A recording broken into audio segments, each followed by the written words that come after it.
नमस्कार, स्वागत है आप सबका आपके अपने चैनल पर। और आज एक महत्वपूर्ण मुद्दा एमएस स्वामीनाथन के ऊपर, चूंकि एमएस स्वामीनाथन का अभी हाल ही में चेन्नई में निधन हुआ 98 वर्ष की आयु में। और आमतौर पर हम भारत में हरित क्रांति के जनक के रूप में इन्हें हम जानते हैं और उन्हीं के ऊपर विवेचना आपके सबके सामने है।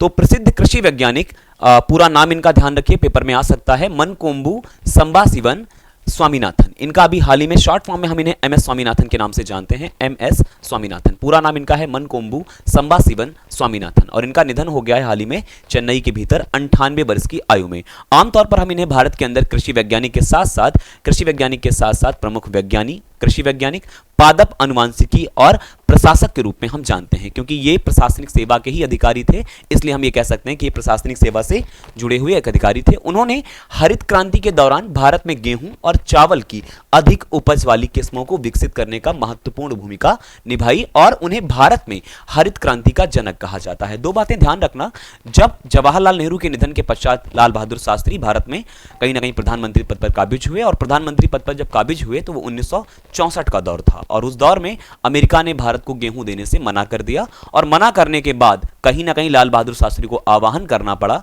कि भारत एक टाइम का भोजन करे और इसकी शुरुआत उन्होंने स्वयं से करी। और कहीं ना कहीं एमएस स्वामीनाथन ने इसी बीच 1966 से हरित क्रांति के रूप में शुरुआत करी और ये शुरुआत ऐसी थी कि गेहूं की उपज बढ़ाने के लिए उन्होंने जापानी और मैक्सिकन इन दोनों गेहूं की किस्मों को एक किया और एक करने के बाद भारत के किसानों को जागरूक किया और साथ ही साथ उत्तर भारत के कहीं 4 राज्य, लगभग उत्तर प्रदेश, पंजाब, हरियाणा और ऐसे राज्यों के मध्य में एक संलग्नक भूमिका निभाई और गेहूं की उपज में वृद्धि करी। और साथ ही साथ हम ये देखते हैं हरित क्रांति की सफलता के लिए 1960 और 70 के दशक के दौरान 2 हमारे कृषि मंत्री, एक सुब्रमण्यम जी और साथ ही साथ जगजीवन राम, दोनों कृषि मंत्रियों के साथ किया और भारत के भीतर एक क्रांति के बीज बोए। वो हरित क्रांति के नाम से जानी जाती है। एमएस स्वामीनाथन को आर्थिक परिस्थितिकी के जनक के रूप में भी जाना जाता है। जैसा मैंने आपको हरित क्रांति के अलावा बताया, भारत में उच्च उपज देने वाली गेहूं और चावल की किस्मों को विकसित करने और शुरू करने के लिए उन्हें वर्ष 1987, ये घटना बहुत इंपॉर्टेंट है, ध्यान रखना।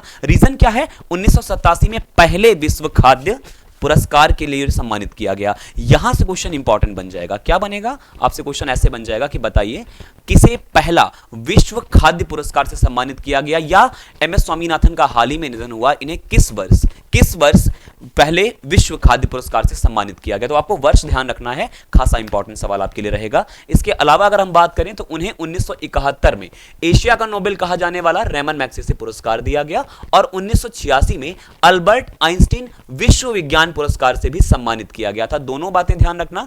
और इन्हें हरित क्रांति के जनक रूप में कहा जाता है, ये बात हम पहले ही डिस्कस कर चुके हैं। चलिए और बातों की बात करें तो लगभग आप ये बात ध्यान रखना, यही बात यहां पर भी मेंशन है कि 1987 में इन्हें विश्व खाद्य पुरस्कार दिया गया और यही बात यहां मेंशन है कि 1971 में रेमन मैग्सेसे पुरस्कार और साथ ही साथ 1986 में अल्बर्ट आइंस्टीन विश्व विज्ञान पुरस्कार से सम्मानित किया गया। ये बात मैं पहले कर चुका हूं।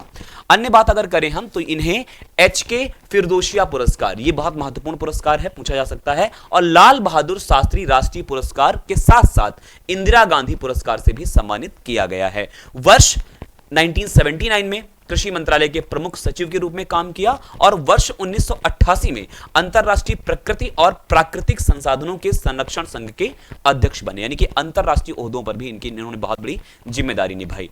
इसके अलावा एक अंतिम बिंदु आपसे बनेगा, वो बनेगा 2004 का, कि वर्ष 2004 में राष्ट्रीय किसान आयोग के अध्यक्ष कौन बने? तो यह सवाल ऐसे पूछा जा सकता है, इन फॉर्मेट में पूछा जा सकता है कि बताइए एमएस स्वामीनाथन किस वर्ष राष्ट्रीय किसान आयोग के अध्यक्ष बने थे? और भारत में एक व्यवस्था है एमएसपी, अलग अलग फसलों के दी जाने वाली आपका मिनिमम सपोर्ट प्राइस, यानी कि न्यूनतम समर्थन मूल्य।